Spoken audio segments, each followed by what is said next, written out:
Do you want to know what the magic bullet is when it comes to negotiating with a narcissist? Then stay tuned, because by the end of this video, you're going to know exactly what that is.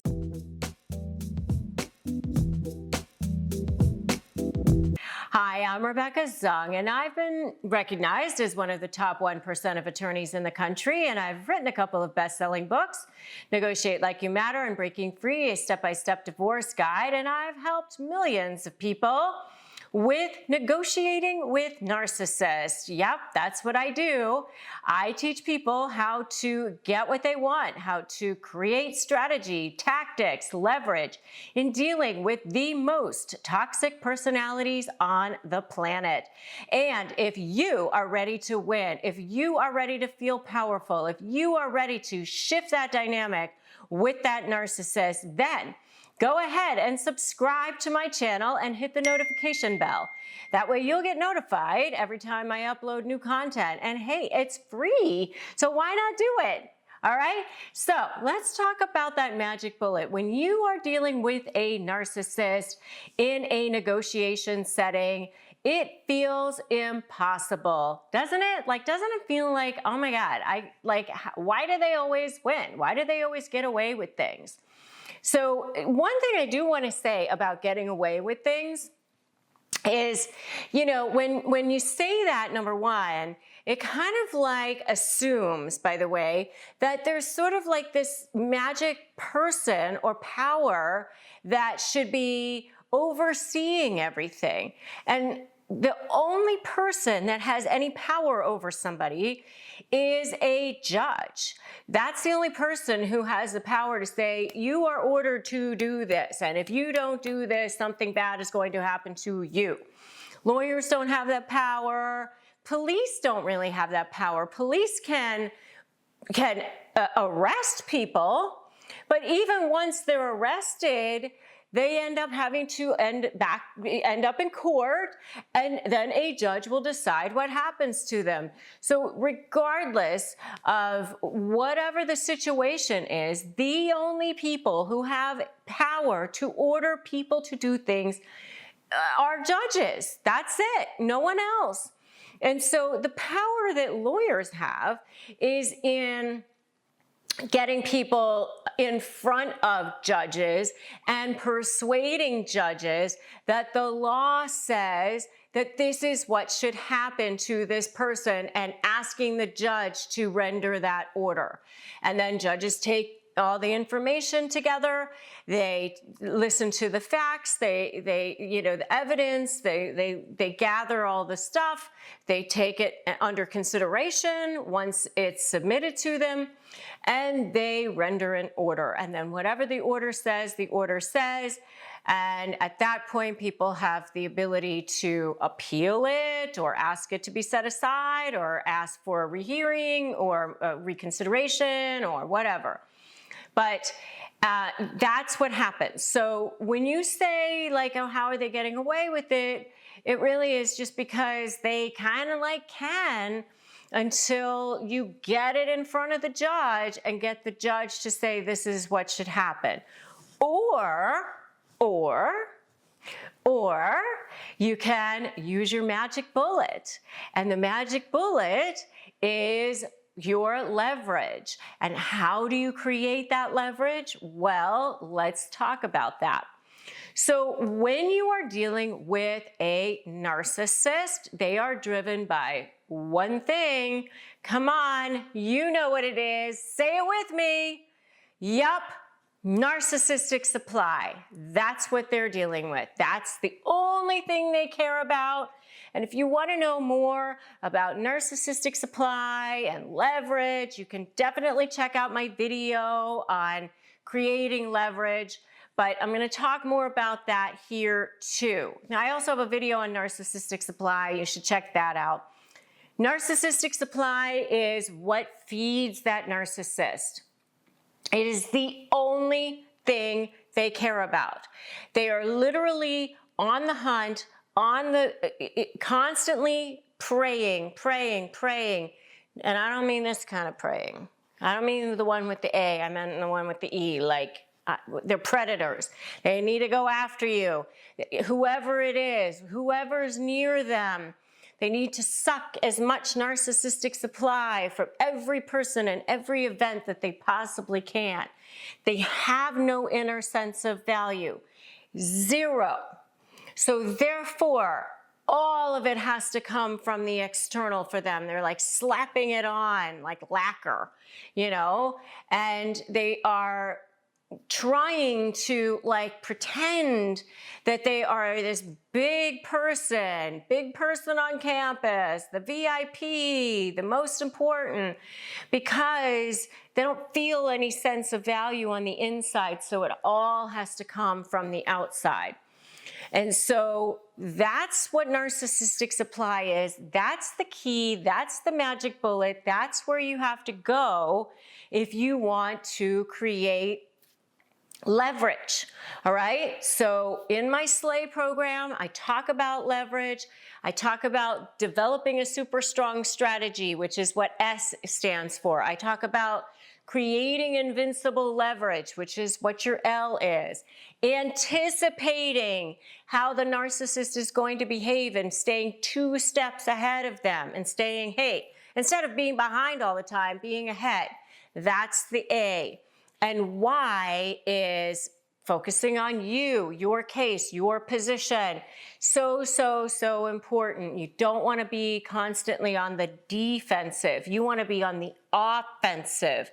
Remember, a football team that only has a great defense but no offense means no one's scoring any points, right? So you have to be the one scoring the points.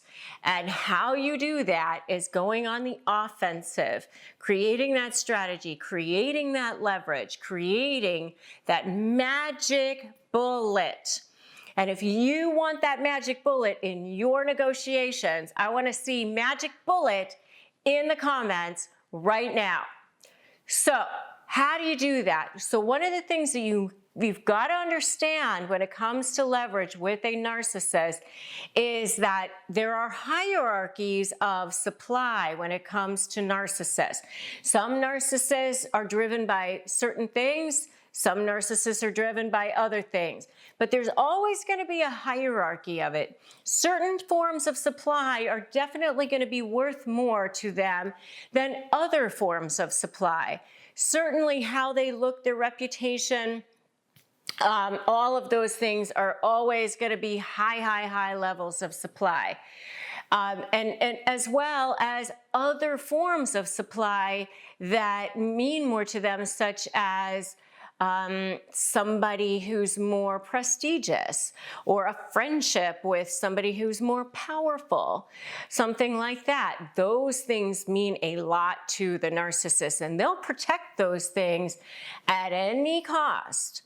So the other forms of supply that they get are, you know, the garden variety stuff that they do all the time, you know, like making you miserable by ignoring court orders, ignoring the terms of a contract, passive aggressive stuff like, you know, you ask them to do something or they even volunteer to do something and then they don't do it. And then when you ask them to, you know, how come you didn't do this thing? Then they like act like you are nagging them and you're a pain in the neck. Or they have 50,000 excuses. Narcissists are great at projection.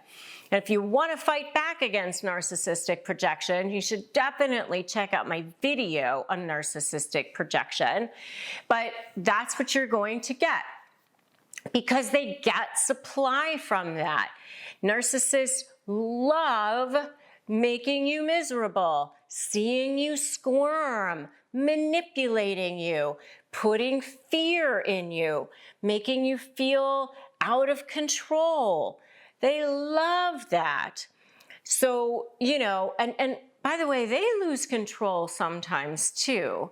And if they do, then they do end up collapsing. And if you want to know more about what happens when a narcissist collapses, you should definitely check out my video on what happens when a narcissist collapses. But spoiler alert, it ain't pretty.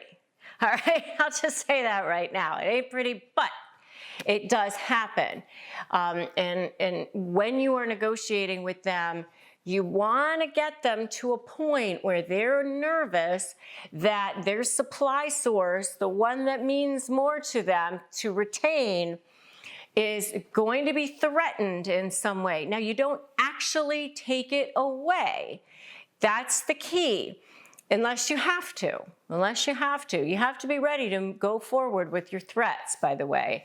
You have to be ready to do that.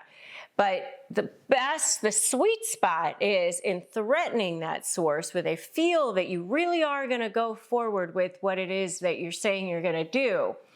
And then they'll have to make a choice at that point. They'll have to make a choice on letting go of the supply that they get from you in order to keep the supply that means more to them. So that's the magic bullet right there. That's the sweet spot. It's always in threatening some form of narcissistic supply. They don't want to have to let go of any form of supply. So giving up the supply that they get from jerking you around and making you miserable is not going to be easy. They want to hold on to it all. They're like hoarders. I need this supply and I need that supply. I need this supply. They need it all. You know, they're like, you know, children or toddlers that have to like keep it all as much as possible. But if they're driven to the brink, they will let go of the supply that they get from making you miserable if they have to. And that's what you will be creating in your slay methodology. When you figure out how to do all of that together, that's when you are ready to slay your negotiation. All right? So where do you start? Well, you have to start somewhere, so I make it so easy for you. You start with the free resources that I have to offer you, which are number one, your free Crush My Negotiation prep worksheet, which is at winmynegotiation.com. And it's 15 pages. It's basically an ebook. There are so many people who have written to us and told us like that they've actually won their negotiations on that. So grab that, winmynegotiation.com.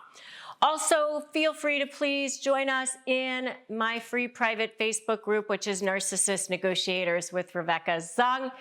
And there are lots and lots of people in there who are helping each other, supporting each other, giving each other ideas. And that's totally free. So between the free ebook, the Facebook group, and this YouTube. Also, I do have a podcast if you want to check that out, and that's Negotiate Your Best Life, and you can find it anywhere that there are podcasts. So lots and lots of free resources for you to get started to learn about how to create leverage, how to threaten that source of narcissistic supply, how to use that magic bullet. And remember that today is a great day to start negotiating your best life. And I will see you in the next video.